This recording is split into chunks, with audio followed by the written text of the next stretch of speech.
So hello dear students, welcome to my channel Gateway for Engineers.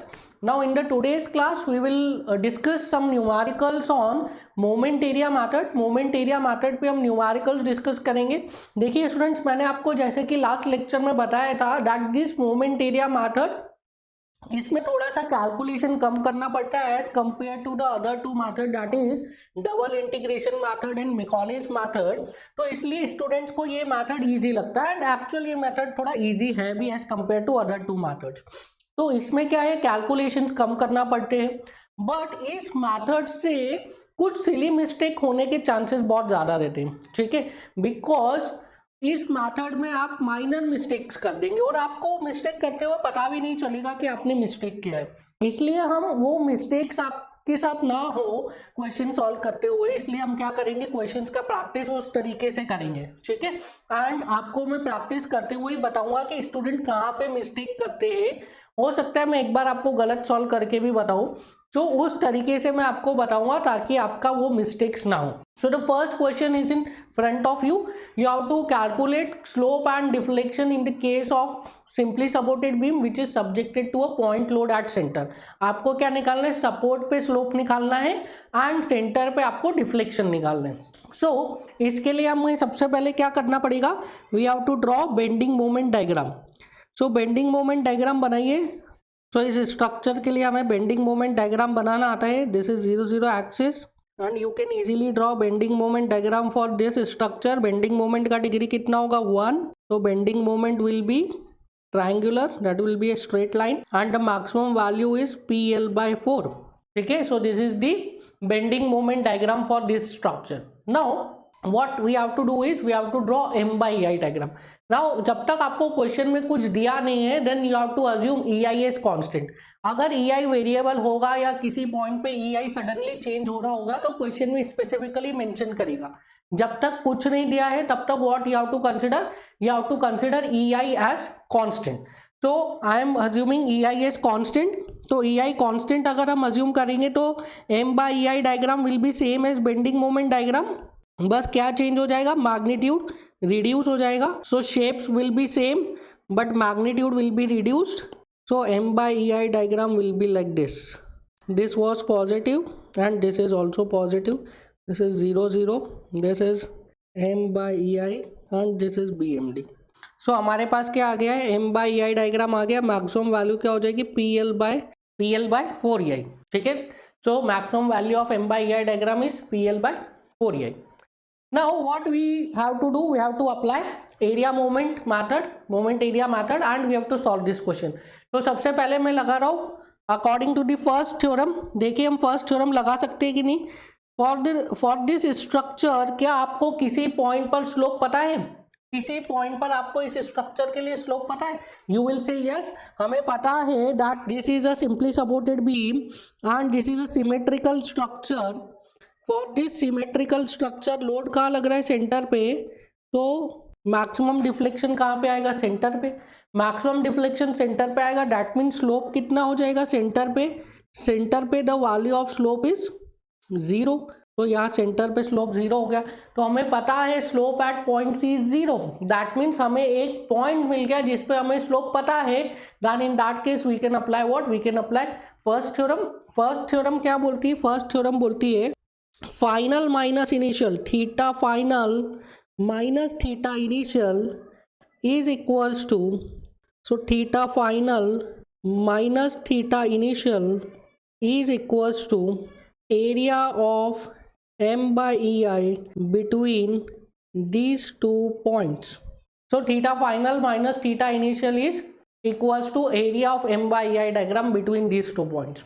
Now अब theta final theta initial कौन सा लेना है, तो अब देखिए कैसे ले सकते हैं हम theta final minus theta initial. So in the case of cantilever beam हमने इनिशियल थीटा कौन सा लिया था, जो थीटा पे स्लोप 0 था वो हमने इनिशियल थीटा लिया था. जो पॉइंट पे स्लोप नॉन 0 था उसको हमने क्या लिया था, फाइनल. ठीक है, जो पॉइंट पे स्लोप 0 था उसको इनिशियल लिया था, जो पॉइंट पे स्लोप हमें पता करना था उसको हमने फाइनल थीटा लिया था. तो स्टूडेंट भी जनरली ऐसे ही करते हैं, थीटा इनिशियल कौन सा लेते हैं, जिस पॉइंट पे स्लोप 0 है. ठीक है, तो हम भी वैसे ही करके देखते हैं. सो थीटा फाइनल मैंने लिख दिया theta A and theta initial theta C. क्यों? क्योंकि थीटा सी क्या है, 0, थीटा ए अननोन है, वो मुझे कैलकुलेट करना है। This is equals to what? This is equals to area of M by E I diagram between A and C. So ये वाला एरिया आ जाएगा। So this is equals to half into base कितना है, base is L by 2, height कितनी है P L by 4 E I and the value of this theta C is 0. So I can write the value of theta A. This is equals to PL square upon 4 to the 16 EI. So यहाँ से क्या आ गया हमारा theta ए की value आ गई। Now ये तो क्या आया है, ये हमारा मैग्नीट्यूड आया। अब आपको डायरेक्शन बताना है, थीटा ए कैसा लग रहा है, क्लॉकवाइज लग रहा है या एंटी क्लॉकवाइज लग रहा है। सो हमें पता है थीटा का डायरेक्शन हम कैसे देखते हैं, हम लोग थीटा का डायरेक्शन देखते हैं बाय कोऑर्डिनेट सिस्टम। सो बनाइए coordinate X and Y coordinate बनाइए। So this is x and y coordinate. We know that upward y is always positive, downward y is always negative. अब हमें क्या decide करना है, अब हमें डिसाइड करना है कि पॉजिटिव x किधर है, नेगेटिव x किधर है। तो सबसे पहले रेफरेंस देखिए, रेफरेंस देखिए आपने इस इक्वेशन में क्या कैलकुलेट किया है, थीटा ए कैलकुलेट किया है with respect to initial. So theta final minus theta initial, मतलब फाइनल थीटा कैलकुलेट कर रहे हो with respect to initial.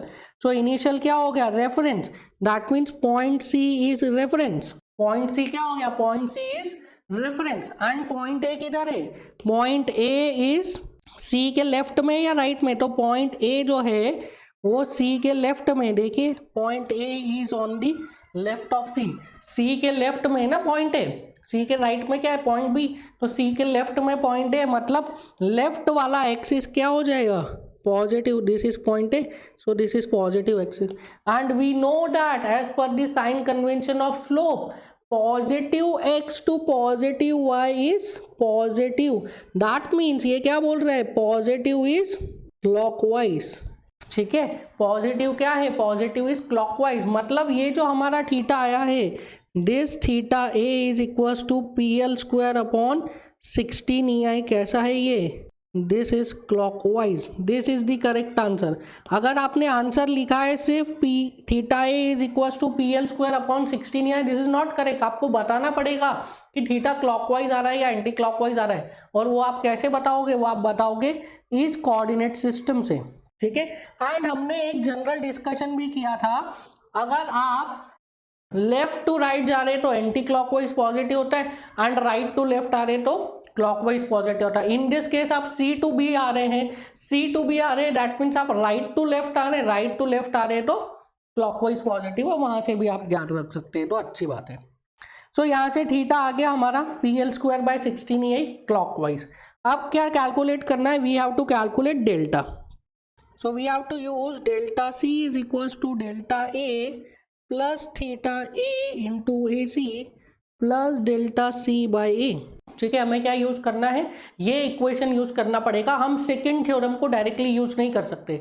Second theorem को क्यों डायरेक्टली नहीं यूज कर सकते, बिकॉज सेकेंड थ्योरम क्या देता है, सेकेंड थ्योरम देता है deflection of any point with respect to tangent at another point. So अगर सी का डिफ्लेक्शन निकालूंगा मैं as per this second theorem, तो वो क्या देगा, deflection of point C with respect to tangent at A. तो ए पे ये टेंजेंट बनाया और सी का डिफ्लेक्टेड शेप का distance from this tangent is this distance, तो ये डिस्टेंस दे देगा।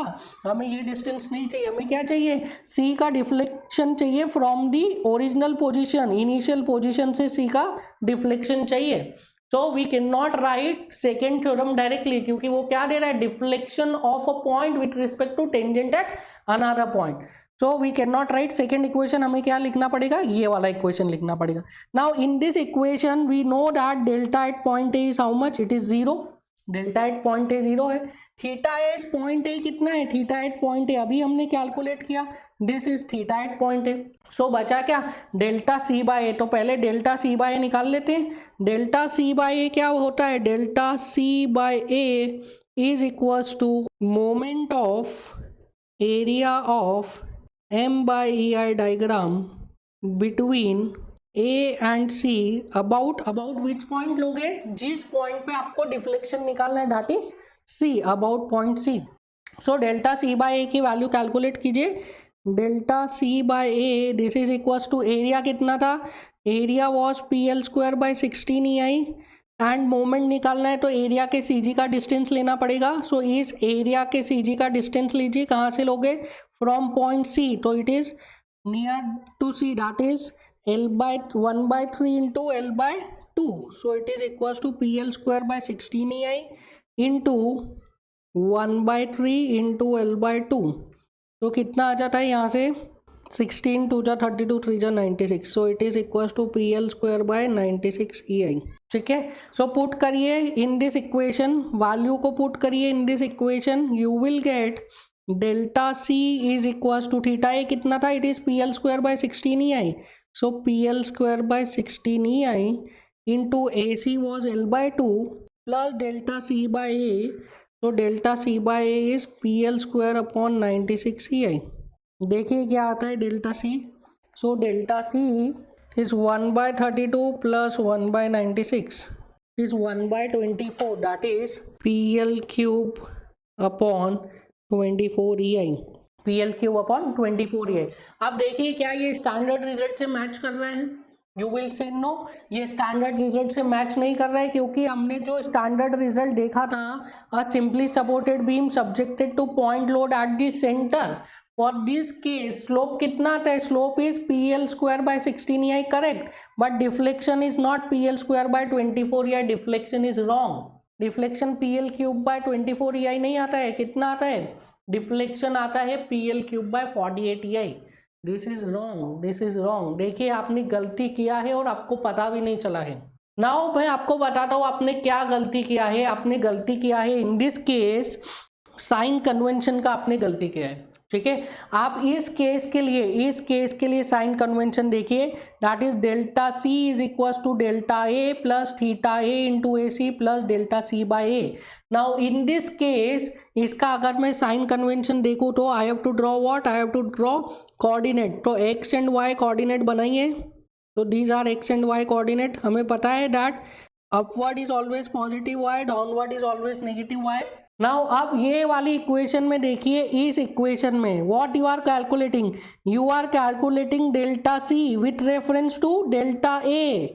सो सी का डिफ्लेक्शन निकाल रहा हूं with reference to delta A, so reference is A, so origin is A, so origin A हो गया।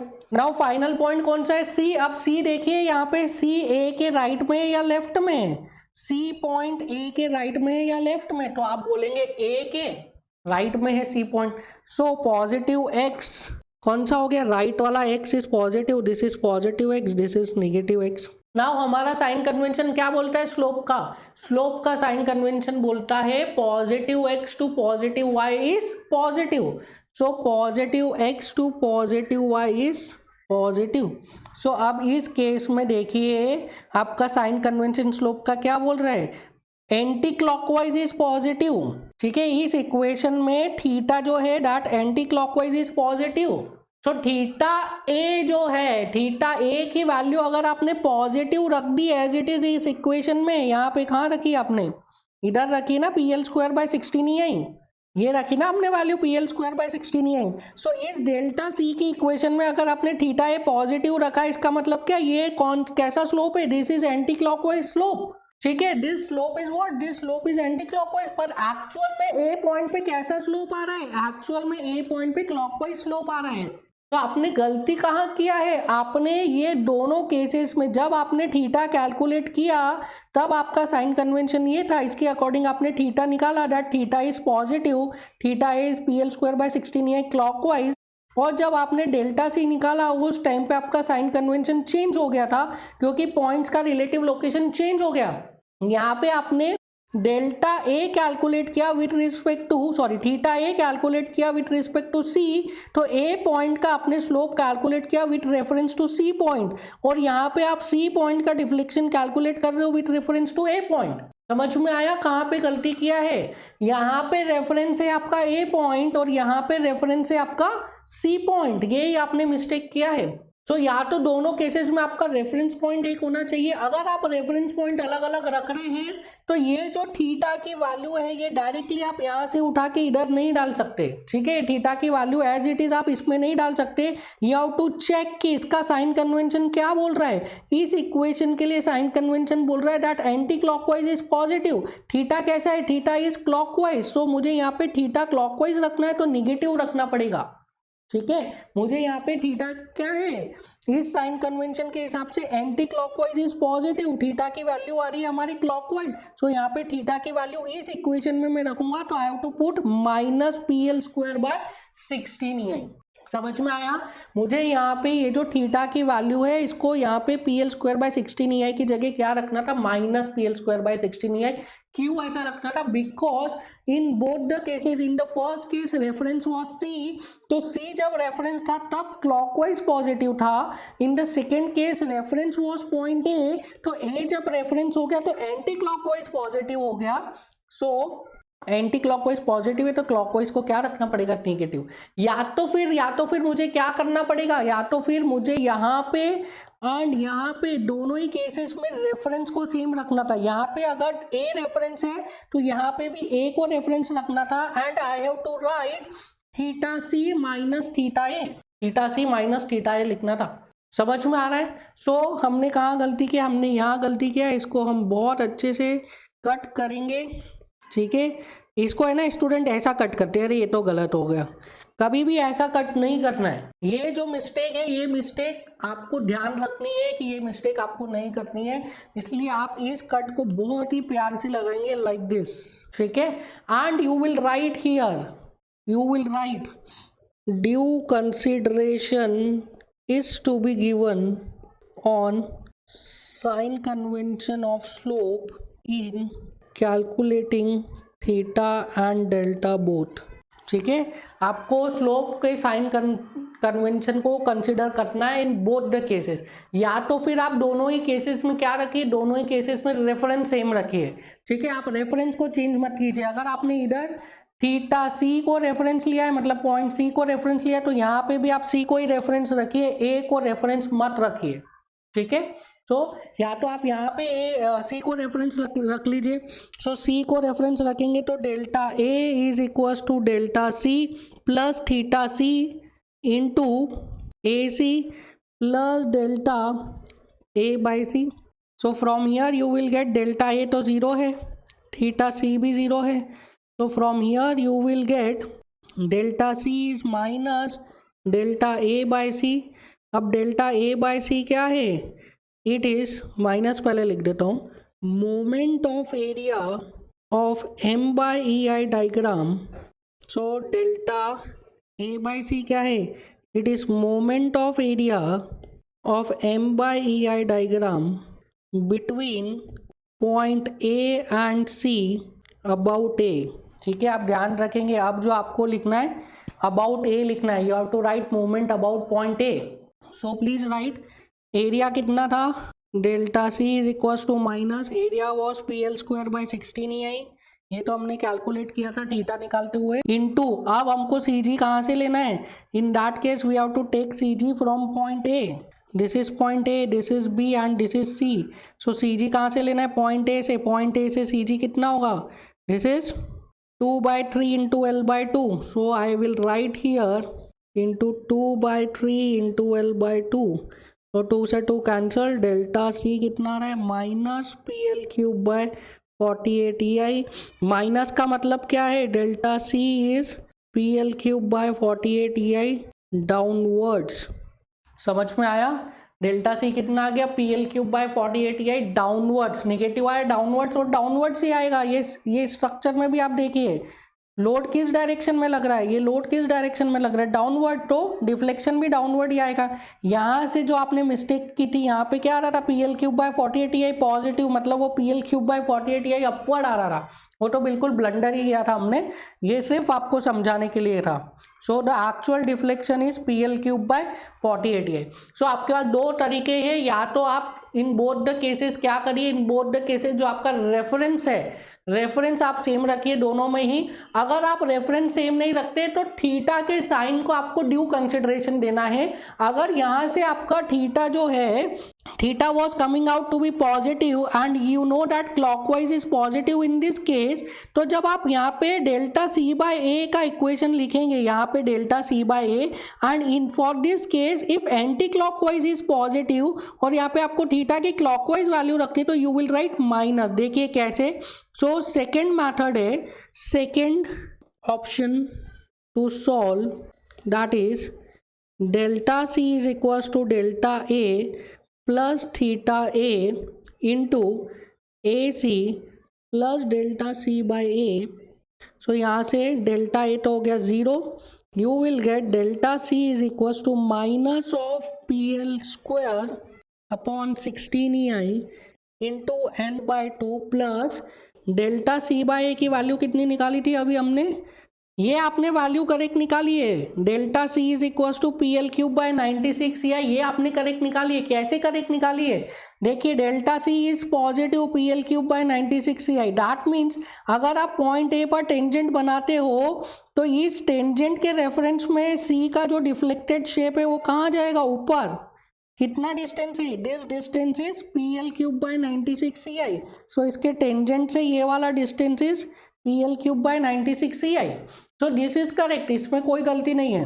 तो आप यूज कर सकते हैं delta C by A is P L cube by 96 so यहाँ से आपको डेल्टा सी मिल जाएगा 1/16 minus 1/32 minus 1/96, this is equals to minus of P L cube by 48EI। ठीक है, तो आप इस तरीके से भी कैलकुलेट कर सकते हो। बट आप मेरे अकॉर्डिंग आप ये ट्राई करिए कि दोनों ही केसेस में जो आपका रेफरेंस पॉइंट है वो आप सेम रखो, रेफरेंस पॉइंट को आप चेंज मत करिए। ठीक है, जो आपने रेफरेंस पॉइंट थीटा के लिए लिया है वही रेफरेंस पॉइंट आप डेल्टा के लिए भी लो, आपका कभी आंसर गलत नहीं आएगा। एंड थीटा के लिए आप कुछ भी रेफरेंस रख सकते हो, कुछ भी इनिशियल ले लो, कुछ भी फाइनल ले लो। अगर आप चाहते हैं कि आप सी को फाइनल लो, ए को इनिशियल लो, वो भी आप ले सकते हो। अगर आप सी को फाइनल लोगे, ए को इनिशियल लोगे, तो you will get theta A is equal to minus P L square by 16EI। अगर यहाँ पे सी को फाइनल रखोगे, ए को इनिशियल रखोगे, तो you will get theta A is minus P L square by 16EI। तो उस केस में जो पॉजिटिव एक्स है वो कहाँ पे आ जाएगा, positive x will be on the right side में पॉजिटिव एक्स आ जाएगा, तो एंटी क्लॉकवाइज इज पॉजिटिव। आपका क्या आ रहा है, नेगेटिव आएगा वैल्यू, तो वो क्या हो जाएगा, क्लॉकवाइज। तो उससे कोई डिफरेंस आने वाला नहीं है। ठीक है, सो आप यहाँ पे फाइनल में सी रखो, इनिशियल में सी रखो, उससे कुछ फर्क पड़ने वाला नहीं है।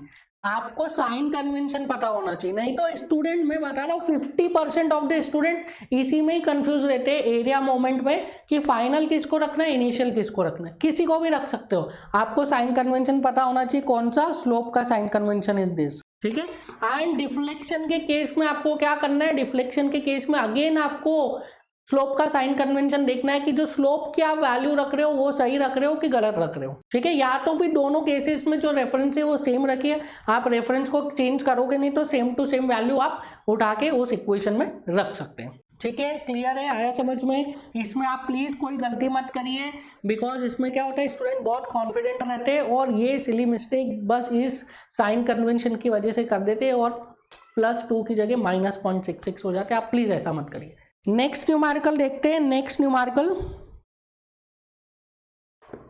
नाउ नेक्स्ट न्यूमेरिकल देखिए, next numerical. Now in this numerical what you have to calculate, you have to calculate slope and deflection at the free end।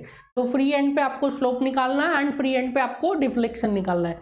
And this beam is subjected to 2 point loads, 2 point load लग रहे हैं इस पे of magnitude P and P। P and P के 2 point loads लग रहे हैं, एक लग रहा है free end पे और एक लग रहा है point C पे। ठीक है, तो एक फ्री एंड पे पॉइंट लोड लग रहा है P, एक पॉइंट C पे पॉइंट लोड लग रहा है P। You have to calculate slope and deflection by area moment method. So सबसे पहले what you have to do, you have to draw its bending moment diagram. So bending moment diagram बनाइए। So we know how to make bending moment diagram. ठीक है, इस structure के लिए हम bending moment diagram बना सकते हैं। मैं लेफ्ट से स्टार्ट कर रहा हूँ बेंडिंग मोमेंट डायग्राम बनाना। अच्छा बताइए मुझे कि बेंडिंग मोमेंट डायग्राम का डिग्री कितना होगा for this structure bending moment diagram का डिग्री कितना होगा? लोड का डिग्री कितना है? लोड का degree is not defined, shear force का 0, बेंडिंग मोमेंट का 1, that means bending moment will B a straight line. कैसा वेरिएशन आएगा? ट्रायंगुलर। सो बेंडिंग मोमेंट का degree for this structure is triangular. आप मुझे बताइए पॉइंट सी पर कितना बेंडिंग मोमेंट आएगा? राइट से कैलकुलेट कर रहा हूं मैं, I am calculating bending moment from the right. So right से कैलकुलेट करिए, it will be P into L/2। So point C पर बेंडिंग मोमेंट आ गया P इंटू L/2। कैसा लगेगा, हॉगिंग या sagging? Bending moment will be hogging like this. So point C पर जो bending moment की वैल्यू आ रही है that is P into L/2 hogging, negative, the value is PL/2। अब देखिए पॉइंट ए पर कितना बेंडिंग मोमेंट आता है? पॉइंट ए पर the value of bending moment will B this P into L, so PL plus this P into L/2 PL/2। दोनों क्या देगा? ये P भी हॉगिंग दे रहा है, ये वाला दूसरा P भी हॉगिंग दे रहा है। So both the moments will add and the total value of moment at point A will be P into L plus P into L/2, that is 3P into L/2। So point A पर moment हो जाएगा 3P into L/2। ठीक है, the value is 3PL/2। here 0, this is point A, this is B and this is C. The value is negative and this is bending moment diagram. ठीक है, सो bending moment diagram कैसा आ गया? Triangular like this. Now हमें क्या बनाना है? हमें बनाना है M/EI diagram. Now in this case the EI is not constant, EI constant नहीं है। ठीक है, EI is varying, EI suddenly change हो रहा है। किस पॉइंट पे सडनली चेंज हो रहा है?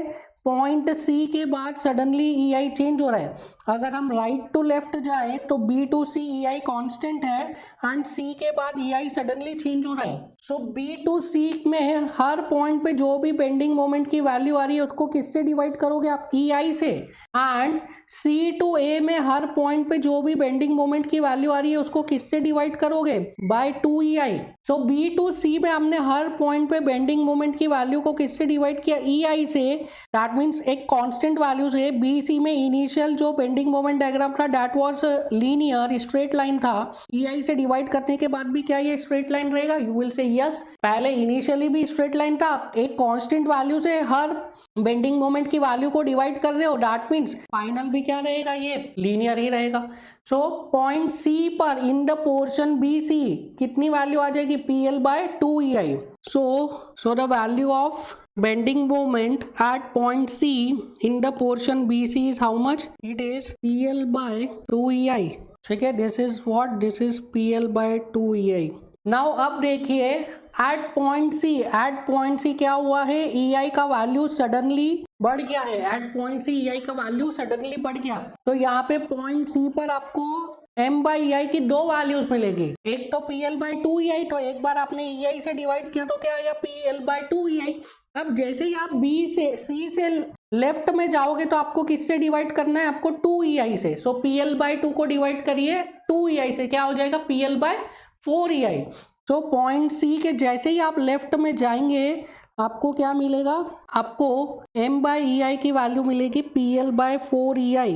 so this value is PL/4EI. Now this diagram will be a straight line and point A पर कितनी वैल्यू मिलेगी? 3PL/2। इसको डिवाइड करेंगे 2EI से तो क्या हो जाएगा? 3PL/4EI। 3PL/2 इंटू 1/2EI कितना हो जाएगा? 3PL/4EI। तो यहाँ पे पॉइंट A पर वैल्यू आ जाएगी, it is 3PL/4EI। So this value is 3PL/4EI. This is 0 axis, point A, C and this is point B. This is what M/EI diagram. ठीक है, तो हमें क्या मिल गया है? ये दिस इज M/EI डायग्राम। अब हम इजीली कैलकुलेट कर सकते हैं किसी भी पॉइंट पे slope and deflection bye using first and second theorem. क्या पूछा है आपसे? आपसे पूछा है फ्री एंड पे मतलब पॉइंट बी पे आपसे पूछा है, पॉइंट बी पे slope and deflection, you can easily calculate point B पे स्लोप एंड डिफ्लेक्शन। क्या आपको कोई एक पॉइंट पता है स्ट्रक्चर में जहां पे कि स्लोप 0 है? You will say yes, point A पता है, point A is a fix support. So structure में हमें एक पॉइंट पता है जिस पर स्लोप 0 है, तो इजीली हम क्या निकाल सकते हैं? बाय यूजिंग फर्स्ट थ्योरम हम पॉइंट बी पर स्लोप निकाल सकते हैं। So I will write, so theta final minus theta initial, theta final minus theta initial, so theta final minus theta initial, this is what? This is nothing but area of m by ei diagram between initial and final, जो भी points आप ले रहे हो। so कौन सा लेना है इनिशियल, कौन सा लेना फाइनल? कोई सा भी ले सकते हैं हम, ठीक है, हमें साइन कन्वेंशन पता है, हम कोई सा भी इनिशियल कोई सा भी फाइनल ले सकते हैं। तो I am taking final as theta B and initial as theta A. अब इन दोनों के बीच में एरिया कैलकुलेट कर लीजिए, that is this complete area. So इस एरिया को इजीली कैलकुलेट करने के लिए मैं क्या कर रहा हूँ, इसको डिवाइड कर रहा हूँ into some parts. So this is part 1, this is part 2 and this is part 3। तो पार्ट 1 का एरिया कितना हो गया? It is a rectangle, so length it into width कैसा है, पॉजिटिव है या नेगेटिव है? Negative. So you will write minus length is l/2, width is PL/4EI। Part 2 का एरिया देखिए, पार्ट 2 इज अगेन नेगेटिव। क्या है ये? ट्राइंगल है, this is triangle, so half into base into height, base is l/2, height कितना हो जाएगा? 3PL/4 minus PL/4, that is 2PL/4। So it is half into base is l/2 and height is 2PL/4, that is PL/2EI। Third वाला portion देखिए, this is a triangle, triangle का area is half, negative sign आएगा क्योंकि पूरा negative में आपका m/ei diagram, so half, base is l/2, height is PL/2EI, so half into base is l/2, height is PL/2EI। Theta A क्या है? Theta A is 0, theta A 0 है क्योंकि point A क्या है? Point A is a fix point, so theta A is 0। Now देखिए कितना हो गया, 1/2 इंटू 1/4 PL²/ATI, 1/2 1/2 1/2, ये भी हो गया PL²/ATI, 1/2 1/2 1/2, ये भी हो गया PL²/ATI। सो थीटा भी कितना आ जाएगा? थीटा भी इज माइनस 3PL² सो यहाँ से आ गया है theta B is minus 3PL² ठीक है। अब ये क्लॉकवाइज है कि एंटी क्लॉकवाइज है, हम इजीली देख सकते हैं। हमारा साइन कन्वेंशन बना के आप बना लीजिए, एक्स एक्सिस वाई एक्सिस, उससे आप देख सकते हैं। एंड हमें पता है हमने ये जो कैसे लिया है, final was B and initial was A. तो final was B, initial was A. देखिए स्ट्रक्चर में बी फाइनल है, ए इनिशियल है, ठीक है, बी फाइनल है, ए इनिशियल है, मतलब बी का थीटा निकला with reference to A reference है, मतलब ए ओरिजिन पे जाएगा, ठीक है, एंड ए रेफरेंस है, हम रेफरेंस लेफ्ट में ले रहे, लेफ्ट टू राइट जा रहे, we are going from left to right, left to right जा रहे, that means anti clockwise is positive and clockwise is negative. So negative आ रहा है मतलब क्या है ये? क्लॉकवाइज। सो थीटा बी क्या है? 3PL² clockwise, this is the correct answer. Plus minus किसको क्या समझता है? क्लॉकवाइज एंटी क्लॉकवाइज में बताना है आपको रिजल्ट। सेकेंड थिंग आप यहाँ से भी देख सकते हैं, यहाँ से देखिए, this will bend like this, the beam will bend like this, that means कैसा रोटेशन है ये? Clockwise, this rotation is clockwise, so theta आ गया क्लॉकवाइज। अब क्या निकालना है आपको? डेल्टा निकालना है, डेल्टा भी इजीली निकल जाएगा। So delta B is equal to delta A plus theta A into A B plus delta B by A. So you are calculating delta B with reference to A, delta B calculate कर रहे हो with reference to A। देखिए यहाँ पे deflection at point B with reference to tangent at point A, तो आप calculate कर रहे हैं delta B with reference to A, that means आपका रेफरेंस पहले भी ए था, अभी भी ए है, दैट मीन्स आप डायरेक्टली ये थीटा की वैल्यू माइनस 3PL² पुट कर सकते हैं। अगर यहाँ पे थीटा भी होता है इक्वेशन में तो आप डायरेक्टली माइनस 3PL² पुट कर सकते थे, बट थीटा है ही नहीं, तो नो इश्यूज। यहाँ पे डेल्टा बी आ जाएगा, डेल्टा ए कितना है? Delta A is 0 because A is a fix support. Theta A क्या है? Theta A is also 0 because A is a fix support, so you will get delta B is equal to delta B by A. So delta B by A क्या? It is moment of area about which point? About B. जिस point पे आपको deflection निकालना है उस point के about आप हमेशा लोगे क्या? मोमेंट। अब मैं इतना नहीं लिखूंगा बार बार, moment of area between A and B about B, ठीक है, वो अंडरस्टूड है आपको। But about B this is important, जिस पॉइंट के अबाउट आप डिफ्लेक्शन निकालोगे उसी पॉइंट के अबाउट क्या लेना है आपको, उसी पॉइंट के अबाउट आपको मोमेंट लेना है। तो मोमेंट निकालिए M by E I diagram का, अबाउट पॉइंट बी निकालना है। ये कंप्लीट डायग्राम का आपको अबाउट पॉइंट बी निकालना है। तो देखिए एरिया तो हमने निकाल लिया है, पार्ट 1 का एरिया भी क्या है minus P L square by A T I, part 2 का एरिया भी minus P L square by A T I, part 3 का भी minus P L square by A T आई। बस क्या करना है, मोमेंट निकालने के लिए आपको पॉइंट बी से क्या ले लेना है, डिस्टेंस ले लेना है। सो पॉइंट बी से डिस्टेंस ले लीजिए। तो delta B this is equal to delta B by A, this is equal to part 1 का लिख रहा हूँ minus P L square by A T I. इसका डिस्टेंस पॉइंट बी से कितना हो जाएगा, this is L by two plus 1/2 into L by two, so L by two plus L by four that is 3l by four minus second वाले part का भी जो area था वो कितना था, that was P L square by A T आई। अब इसका सी जी का डिस्टेंस देख लीजिए, सेकेंड वाले पार्ट का सी जी का distance from point B, so ये हो जाएगा L by two plus 2/3 into L by two, so ये हो जाएगा L by two plus 2/3 into L by two. Now third वाले पार्ट का एरिया भी P L square by A T I है, इसका सी जी देख लीजिए। सो दिस इज पार्ट 3, इसका C G from point B it is 2/3 into L by two, so this is into 2/3 into L by to.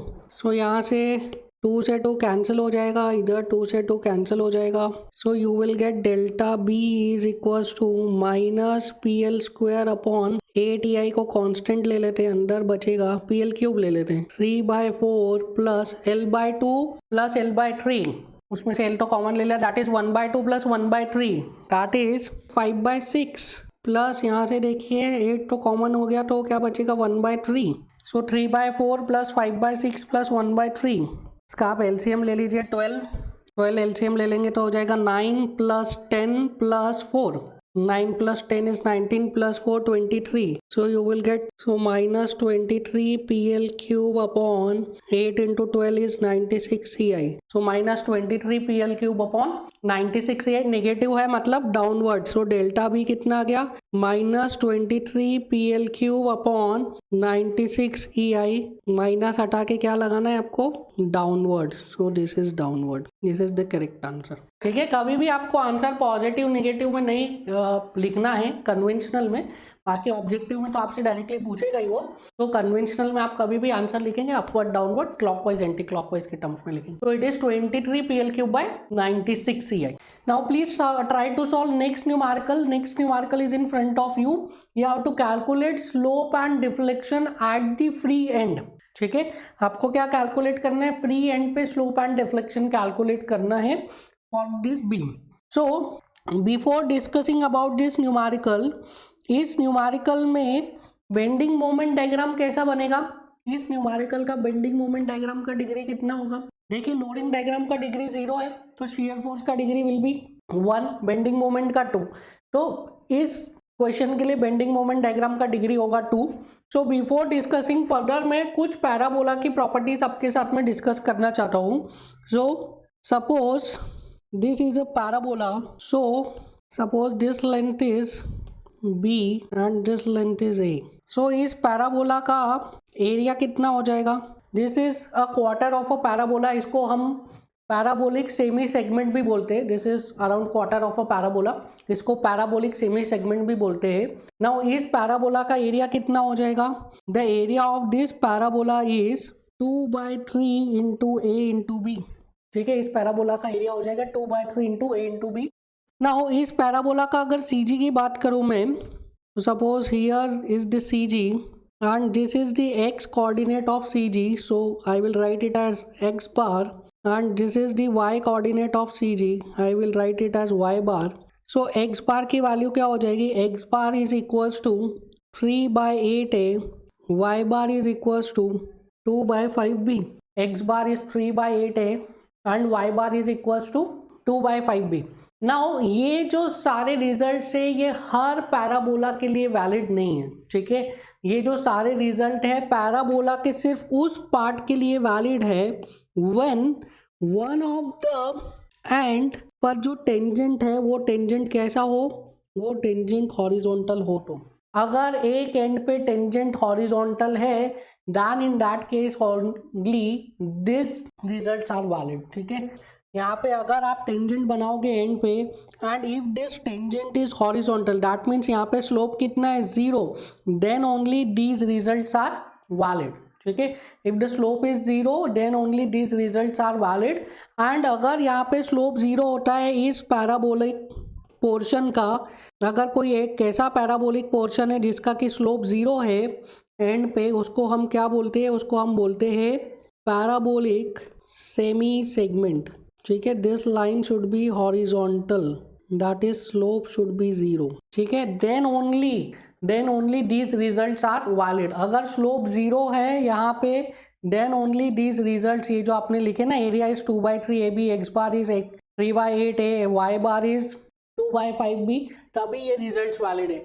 अगर मैं इस parabola से कोई एक पार्ट कट कर लूँ, सपोज मैंने इतना पार्ट कट कर लिया इस पैराबोला का, तो if I cut this much part of parabola, अगर मैंने पैराबोला का ये पार्ट कट कर लिया है and this length is A', this is B', so you can not write area will not be equals to 2/3 A' into B', you can not write, क्योंकि यहाँ पे जो स्लोप है, slope is not 0, here the slope is not 0, tangent horizontal नहीं है यहाँ पे। देखिए, अगर टेंजेंट हॉरिजॉन्टल होगा then only you can write what, then only you can write area is 2/3 A into B, x bar is 3/8 A, y bar is 2/5 B। समझ में आया? नाउ इस पैराबोलिक सेमी सेगमेंट को अगर मैं एक रेक्टेंगल से माइनस कर दूं, देखिए what I am doing, I am considering a rectangle and इस रेक्टेंगल से मैं एक पैराबोलिक सेमी सेगमेंट को अब माइनस कर रहा हूँ। ठीक है, तो मैंने क्या किया, इस रेक्टेंगल से ये पैराबोलिक सेमी सेगमेंट को माइनस कर दिया है। ठीक है, now tell me this distance is how much, ये तो सेम ही रहेगी B, this distance is how much, ये भी सेम ही रहेगा A। नाउ दिस पोर्शन, अगर आप एक रेक्टेंगल से पैराबोलिक सेमी सेगमेंट को कट कर देते हैं तो जो आपके पास पोर्शन बचता है उसे बोलते हैं पैराबोलिक स्पेंड्रल। ठीक है, पैराबोलिक स्पेंड्रल बोलते हैं इसको। Now for a parabolic spandrel area कितना हो जाता है, अब उसका था 2/3 AB, रेक्टेंगल का होता है AB, तो बचा कितना 1/3 AB। अगर इसके CG की बात करूँ मैं, तो suppose here is the CG, this distance I am writing as y bar and this distance I am writing as x bar. So x bar का value for a parabolic spandrel is 1/4 A and y bar का value is 3/10 B, x bar का value is 1/4 A and y bar का value is 3/10 B। Again I am saying कि these results are valid when tangent is horizontal. अगर tangent horizontal है then only these results are valid, otherwise these results are not valid. आप किसका कोई एक part ले लीजिए इतना, उसके लिए दिस रिजल्ट, आप इतना पार्ट ले लीजिए, इसमें टेंजेंट हॉरिजॉन्टल नहीं होगा, उसके लिए this results are not valid. अगर आप सोचेंगे कि आप इतना पार्ट ले लो, ये एक एंड पे क्या होना चाहिए, एंड पे टेंजेंट हॉरिजॉन्टल होना चाहिए, एंड पे टेंजेंट हॉरिजॉन्टल स्लोप 0 होना चाहिए। क्लियर है? सो ये एक डिस्कशन करना था आपसे। Now we will move on to our numerical. Numerical में क्या बोल रहे हैं, for this loaded structure you have to calculate what, you have to calculate slope and deflection. तो स्टार्ट करते हैं इस लोडेड स्ट्रक्चर के लिए स्लोप एंड डिफ्लेक्शन कैलकुलेट करना। तो सबसे पहले क्या करना पड़ेगा, you have to make M/EI diagram. Now since अब देखिए हम हर बार पहले मोमेंट डायग्राम नहीं बनाएंगे फिर उसको EI से डिवाइड नहीं करेंगे, EI कांस्टेंट है तो M/EI डायग्राम और बेंडिंग मोमेंट डायग्राम सेम ही रहेगा। ठीक है, जहाँ पे जो भी वैल्यू आएगी बेंडिंग मोमेंट की उसको बस EI से डिवाइड कर दीजिए, आपको अलग अलग हर बार डायग्राम बनाने की जरूरत नहीं है। तो this was the loaded structure. इस लोडेड स्ट्रक्चर के लिए हम बेंडिंग मोमेंट डायग्राम बना सकते हैं, यू विल से यस बना सकते हैं, इजीली बना सकते हैं, हमें आता है, हमने कई बार बनाया है। सो सबसे पहले 0 0 एक्सिस बना लीजिए एंड देन बेंडिंग मोमेंट का डिग्री कितना होगा, बेंडिंग मोमेंट का डायग्राम का डिग्री विल बी 2, लोडिंग का डिग्री कितना है 0, पैराबोलिक है तो शियर फोर्स का 1, बेंडिंग मोमेंट का degree will be 2। So this is the required bending moment diagram and this is the required M/EI diagram. Point B पर कितना होगा बेंडिंग मोमेंट 0, पॉइंट ए पर कितना होगा, it is WL² upon 2। Point A पर कितना हो जाएगा, इट इज WL²/2। अब मैं EI डायग्राम भी इसी को ही बना दूंगा, बस EI से डिवाइड कर दूंगा, क्या हो गया WL²/2 है।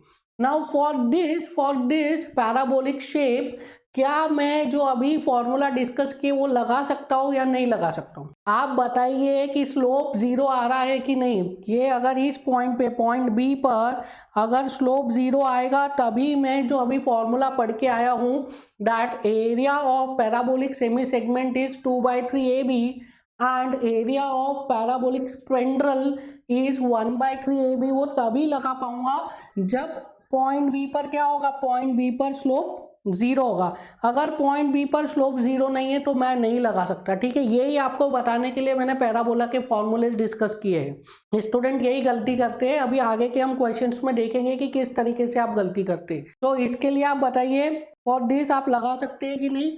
तो बेंडिंग मोमेंट का स्लोप क्या होता है, बेंडिंग मोमेंट का स्लोप इज shear फोर्स। तो आपको देखना है कि पॉइंट बी पर क्या shear फोर्स 0 है या नहीं है। So point B is the free end of cantilever beam, और यहाँ पे कोई पॉइंट लोड नहीं लग रहा है।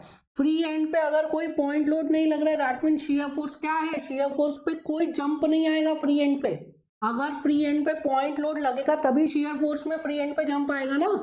यहाँ पे कोई पॉइंट लोड नहीं लग रहा है फ्री एंड पे, दैट मीन्स फ्री एंड पे जो shear फोर्स डायग्राम है वो इस टाइप से आके 0 पे मीट करेगा, कोई जंप नहीं आएगा। जंप का मतलब क्या है, ऐसा shear फोर्स बना यहाँ पे पॉइंट बी पर आप आते हुए ऐसा जंप आया यहाँ पे, बट इस टाइप से आएगा, कोई जंप नहीं आएगा। अगर जंप आता देन वी कैन नॉट से कि पॉइंट बी पर जो shear फोर्स है वो 0 है। बी पे कोई जंप नहीं आएगा क्योंकि कोई कॉन्सेंट्रेटेड लोड नहीं है, मतलब shear फोर्स कैसा बनेगा, लाइक दिस, इस टाइप से शेप जाएगा। दैट मीन्स पॉइंट बी पर क्या है, पॉइंट बी पर shear force is 0। shear force is 0 मतलब बेंडिंग मोमेंट का slope is 0। That means point B पर बेंडिंग मोमेंट का स्लोप कितना है, 0। सो पॉइंट बी पर बेंडिंग मोमेंट का स्लोप 0 है। दैट मीन्स अभी जो हमने फॉर्मूला डिस्कस किए, अभी जो हमने डायरेक्ट रिजल्ट देखे पैराबोला के, वो हम डायरेक्टली इसमें अप्लाई कर सकते हैं। यहाँ पे हम डायरेक्टली अप्लाई कर सकते हैं। सो क्या पूछा है आपसे पूछा है slope at point B that is theta final minus theta initial is equals to what, is equals to area. ठीक है, अब फाइनल कौन सा लेना है, इनिशियल कौन सा लेना है, कोई सा भी ले लो, आपकी इच्छा है। I am taking theta B as final and theta A as initial. ठीक है, कोई सा भी ले सकते हैं, हमको साइन कन्वेंशन पता है। तो थीटा बी को फाइनल लिया, थीटा ए को इनिशियल लिया। सो एरिया बताइए कितना होता है, it is 1/3 into A into B. कैसा आ रहा है, निगेटिव बेंडिंग मोमेंट आ रहा है। So it is minus of 1/3, base is एल, height is WL²/2EI and we know that point A is a fix support. Theta A कितना हो गया, 0, पॉइंट ए फिक्स सपोर्ट है तो थीटा कितना हो गया, फिक्स सपोर्ट पे 0। So you will get value of theta B is minus WL³/6EI। ठीक है, माइनस WL³ है, मतलब क्लॉकवाइज होगा या एंटी क्लॉकवाइज होगा, चेक कर लेते हैं। हमने रेफरेंस क्या लिया, reference is point A, reference is point A and final किसका हम डिफ्लेक्शन स्लोप निकाल रहे हैं, पॉइंट बी का।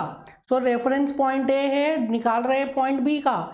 कहाँ से जा रहे हैं, लेफ्ट टू राइट जा रहे हैं। So left to right anti clockwise is positive, left to right anti clockwise is positive, that means negative आ रहा है तो क्या होगा, clockwise. That means theta B is what, theta B is clockwise WL³/6EI। ठीक है, यहाँ से भी देख सकते हो ये बीम कैसा डिफ्लेक्ट होगा, this beam will deflect like this. ठीक है, इस तरीके से डिफ्लेक्ट होगा ना, तो deflection is what, this is clockwise deflection. Clear है। सो थीटा बी आ गया हमारा clockwise. Now we can calculate delta B also. So I can write delta B is equals to delta A plus theta A into A B plus delta B by A. Now again in this case हम किस delta B निकाल रहे हैं, किसके reference से, delta ए से। That means मैं theta B की अगर मुझे इस इक्वेशन में वैल्यू रखनी होती, अभी तो रखनी नहीं, अगर रखनी होती तो क्या रखता, माइनस WL³/6 ठीक है, डायरेक्टली पुट कर देता, क्योंकि रेफरेंस सेम है। यहाँ पे भी रेफरेंस वॉज ए, यहाँ पे भी रेफरेंस वॉज ए। निकाल रहे हैं बी का डिफ्लेक्शन, इधर इधर निकाल रहे थे बी का स्लोप। सो दोनों ही केसेस में रेफरेंस सेम है एंड जिस पॉइंट का हम स्लोप क्या डिफ्लेक्शन निकाल रहे हैं वो भी सेम है, तो आप डायरेक्टली उसमें क्या रख सकते हैं, ये स्लोप की वैल्यू रख सकते हो। नाउ अब देखिए यहाँ पे डेल्टा एट ए इज 0 क्योंकि ये फिक्स्ड एंड है, थीटा एट ए इज 0 क्योंकि ये फिक्स्ड एंड है, So you can write delta at B is equals to delta B by A. So delta B निकालिए, B by A क्या है? It is area of moment of M by EI diagram between A and B about B, about point B. मतलब आपने area तो निकाल ही लिया है, area is minus WL cube by 6CI. अब मोमेंट लेने के लिए क्या करना पड़ेगा आपको? B पॉइंट के अबाउट CG के डिस्टेंस को मल्टीप्लाई करना पड़ेगा. A पॉइंट के अबाउट हमने देखा था CG का डिस्टेंस कितना था? It is 1/4. So B point के अबाउट कितना हो जाएगा? It is 3/4. So area is minus WL cube upon 6CI into 3/4L. Delta भी हो जाएगा माइनस WL की पावर 4 अपॉन 8EI. माइनस का मतलब क्या है? माइनस का मतलब है it is downwards. So WL की power upon 8EI downwards. So delta भी कितना आ गया? WL की पावर 4 अपॉन 8EI डाउनवर्ड्स.